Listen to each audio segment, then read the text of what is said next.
สบายดียามเช้าอยู่ที่ดอยอ่างขางจังหวัดเชียงใหม่เนาะ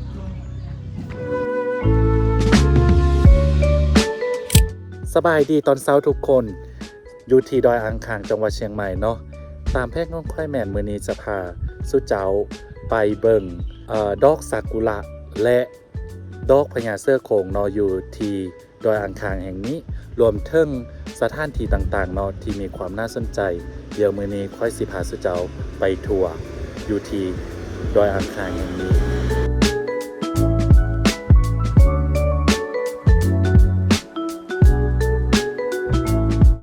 จุดแรกก็คือเป็นRoyal Project Tea Factory ของโครงการร่วงเนาะมีอันนี้ก็เป็นบอนที่จอดรถเนาะเดียวเฮาสิย่างลงไปทางลุ่มนำกันเนาะไปเบิ่งต้นซากุระนั่นเอง นี่ก็เป็นภาพบรรยากาศตรงท่งทางเข้าเนาะบอนจอดรถแล้วก็เพิ่นก็สิออกมาค่ายเครื่องแบบนี้เนาะเป็นชนเผ่าน่าจะเป็นชนเผ่าลีซูเนาะถ้าจำบ่ผิดได้เฮ้ยเพิ่นค่ายมันน่าฮักแท้โอ้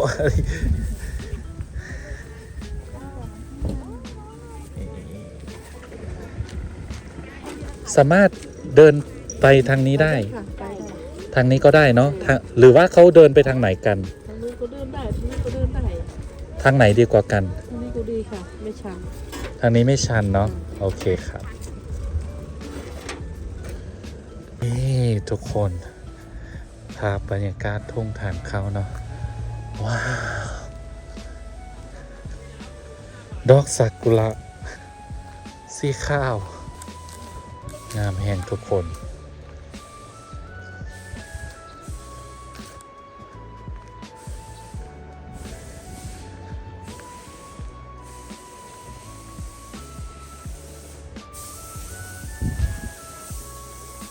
กีเว้าผิดเนาะชนเผ่าเมื่อกี้เป็นชื่อว่าชนเผ่าดาราอ่างเนาะบ่แม่นลีซูเนาะลีซูจะเป็นอีกชนเผ่าหนึ่งที่อยู่ติดกับเสียงดาวนั่นเองเนาะว้าวตอนนี้ดอกซากุระเริ่มหล่นลงล่างแล้วเนาะถือว่าใกล้จะหมดยามของมันแล้วนี่เดี๋ยวจะให้เบิ่งภาพบรรยากาศวิว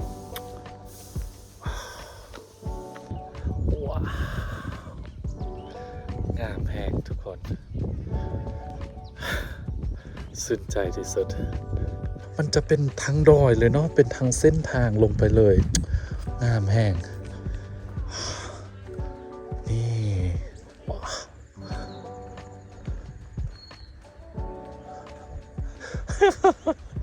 สุดท้ายกันมาฮอนละโอ้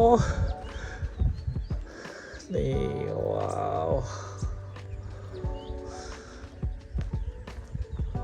งามแห้งว้าวเป็นอุโมงค์เลยกระทือว่าคนเริ่มบ่ไล่แล้วเนาะอันนี้ก็เป็นสวงล่างปีใหม่เลยกลายเป็นมือทำการนั่นเองเนาะพอได้อย่างซิวๆบรรยากาศ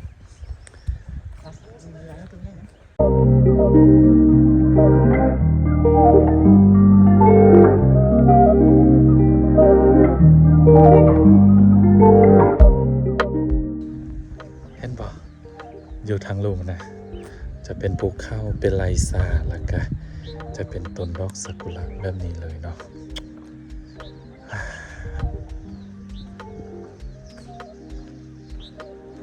คลิปนี้ก็จะบ่มีหยังหลายเนาะสิพาสุเจ้ามาผ่อนคลายมาดูบรรยากาศธรรมชาติดูดอกไม้งามๆ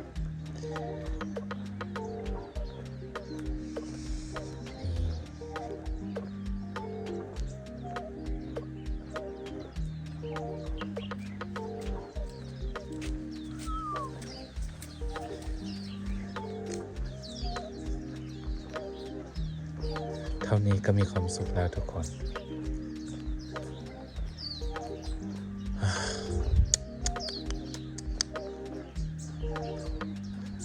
บ่ว่าจะมีโอกาสได้มาอีกสันได้เนาะ แต่ว่าความรู้สึกนี้เนี่ยจำมาลืมเลยเห็นแล้วอยากจะร้องไห้ ว้าวมันงามไปเลย อากาศโคตรดีนี่เราก็เป็นไรซาเนาะ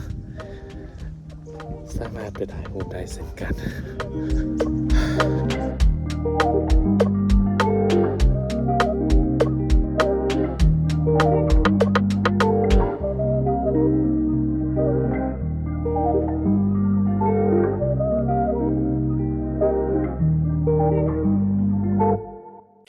ซึ่งดอกพญาเสื้อโครงหรือว่าดอกซากุระเมืองไทยเนี่ยนะก็คือจะบานเฉพาะในช่วงปลายปีเดือน12เนาะมาฮอดเดือนต้นเดือนนี่ก็หมดละซึ่งสั้นหลายๆเนาะค่อยบ่ฮู้ว่าจำนวนที่มันบานจากมือแทนเนาะแต่จะอยู่ในช่วงประมาณนี้แหละถ้าทุกคนได้นาจะมาก็คือวางแผนมาดีๆเนาะ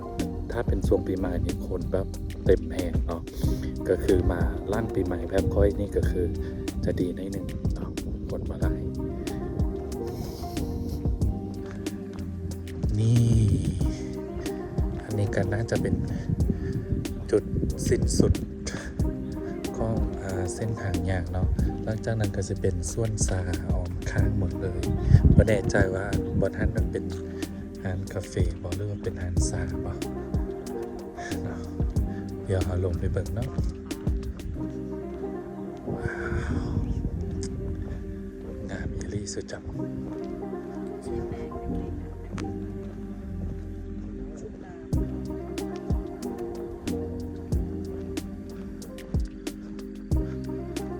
โอ้วันนั้นจะแปลกใหม่เนาะบ่ทันมีอย่างอยู่วันนี้ว้าวสวนสา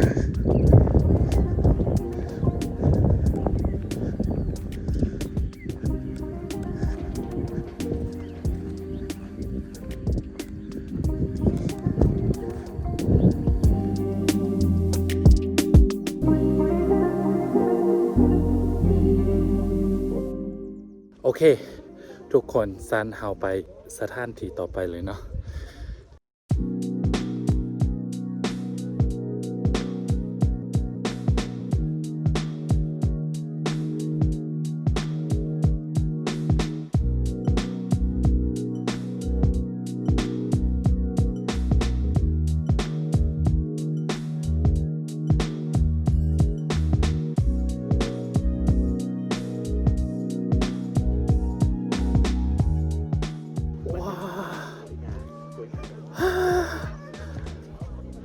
ว้าวทุกคน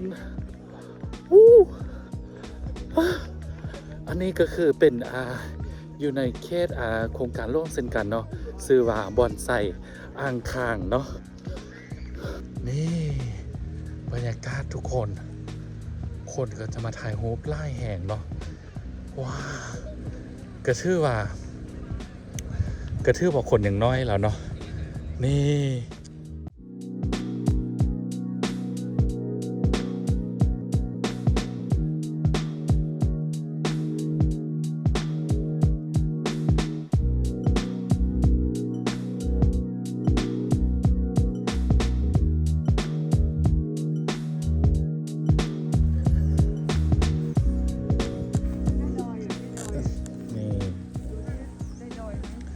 โอ้โหดอกไม้งามแห้งนะ ได้โดนแต่ขายเดียว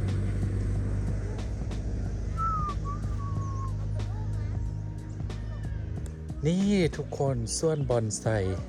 อีกจุดหนึ่งที่มีความน่าสนใจเนาะนี่ว้าวบอนไซนี่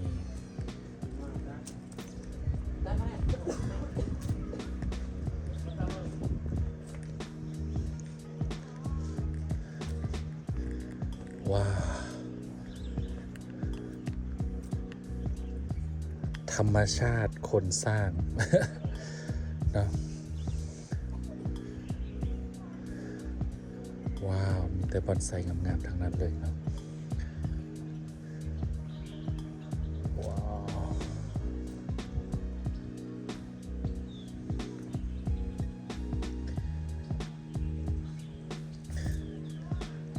มันก็สามารถที่จะให้เรารีแลกซ์ได้เช่นกันเนาะสำหรับบอนไซความอดทนการฝึกฝนเนาะความมุ่งมานะเป็นศาสตร์หนึ่งเนาะที่ได้รับความนิยมได้ทั้งจีนทั้งญี่ปุ่นแล้วก็คนทั้งไทยนำเนาะแล้วก็ทั่วโลกนำเนาะว้าว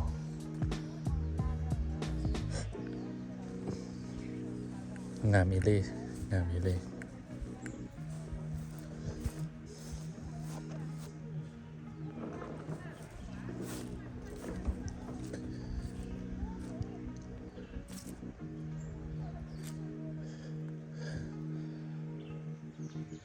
ซึ่งที่จริงบอนไซเป็นต้นไม้สนิทได้ก็ได้เลยเนาะเพียงแต่ว่าเอาฮากมันมาแล้วก็มาดัดแต่งตามกิ่งแล้วก็จะได้ความสวยงามแบบนี้เลย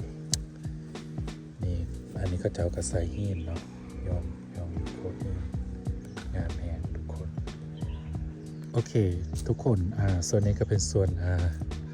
โดมเนาะงามปะงามมิลี่เป็นพวกต้นไม้ที่เป็นกาฟากเนาะติดกับต้นไม้ใหญ่เพิ่นก็ได้รวบรวมมาไว้ที่นี่เนาะนี่เห็นปะโอ้มีแต่ต้นงามๆทั้งนั้นเนาะว้าว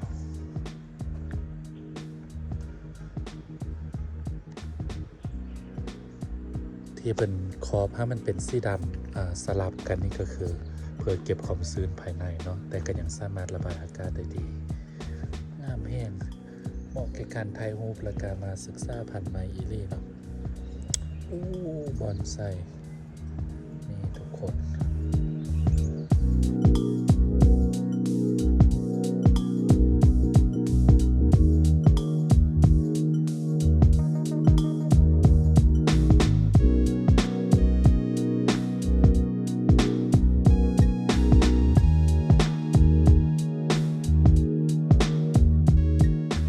เป็นต้นแอปริคอตเนาะหรือว่าต้นบวยถ้าสมมติเป็นภาษาเฮาเนาะก็คือเขาจะรู้จักในสื่อนี้กันเนาะดอกหอมแห้งสุดจ้าดอกมันงามอีหลีเนาะอันนี้ก็เป็นครั้งแรกของค่อยที่เห็นแบบดอกบวยมันเป็นแบบนี้เนาะซึ่งถ้ามาในโครงการร่วมตัวนี้นะก็คือเขาจะได้เห็นพืชพันธุ์นานาชนิดเลยแล้วก็รวมถึงต้นบวยนี่นำเนาะคุ้มแห้งย่างมดมือหรือว่าขี่รถออมได้เลยเนาะมีซีนถ่ายรูปไล่แห้งเนาะแนะนำให้ทุกคนมาเลยทุกคนอันนี้ก็เป็นอีกจุดหนึ่งเนาะที่เป็นในโซนห้องวันได้สลัดกับกะหล่ำปีดอกเนาะว้าเป็นกะหล่ำปีดอกที่แบบใหญ่แห้งทุกคนนี่ว้าเป็นดอกซีโนชื่อว่ากะหล่ำปีดอกเนาะอันนี้ก็น่าจะเป็นกะหล่ำอีกประเภทหนึ่งเนาะแต่ว่าบ่ฮู้ว่าชื่อหยังอันนี้ผักเคลใหญ่แห้งอันนี้ก็น่าจะเป็นสลัดเป็นกะหล่ำปีอีกชนิดหนึ่งเนาะใหญ่แห้งทุกคนแล้วเบิ่งนี่โครงการลูกเพิ่นเนาะเป็นส่วนมากใหญ่แบบนี้เลยเนาะเนี่ยมันก็กำลังออกดอกว้าวมามัดมือกับพอเนาะสุดจ้าในการ explore ในพื้นที่ต่างๆโอ้ว้าวอันนี้มันดอกยังนี่ว้าวงามแฮงสุดจ้า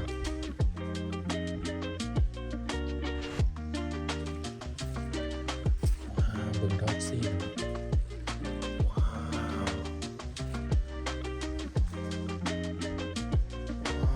ดอกต้นนี้เคยเห็นบ่สุดจ้าห้องว่าผักกาดหอเนาะอันนี้ผักกาดหออันนี้เป็นสลัดอันนี้เป็นสวิตชาร์ต น่าจะเป็นวงตระกูลเดียวกันเนาะเห็นปะ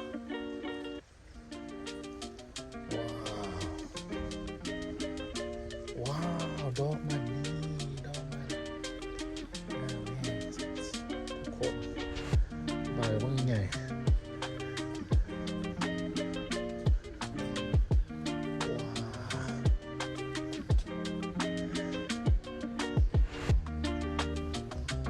โอ้ว้าวเบิ่งกะหล่ำปีนี่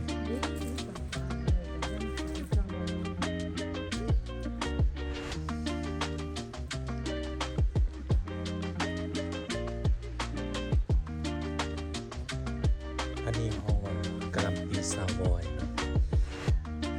ว้าวเป็นแบบตุ่มๆข้นๆโอ้โอ้อันนี้มันก็เป็นดอกมักเล่นบ่นี่หรือเป็นดอกอิหยังนี่ว้าวไปกันต่อ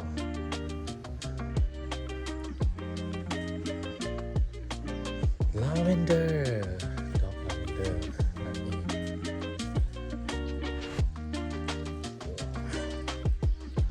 เป็นโครงการที่ใหญ่แห่งทุกคน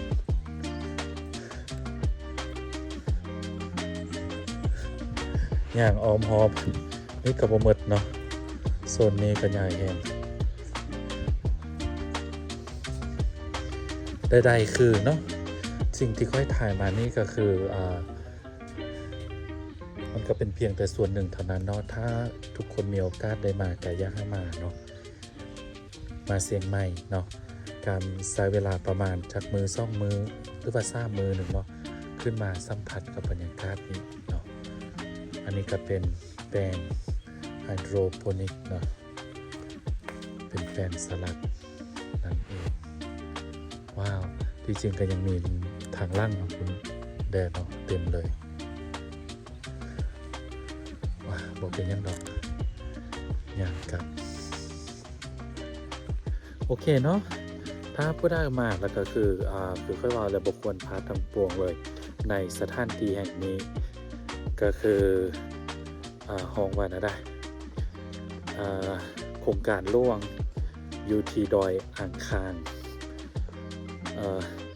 จังหวัดเชียงใหม่นั่นเองเนาะสามารถปักหมุดมาได้เลยเนาะเดี๋ยวค่อยถ้าผู้ใดบ่ฮู้แล้วก็สามารถทำได้ค่อยสิปักหมุดไว้หน้าdescription ไว้ให้เนาะ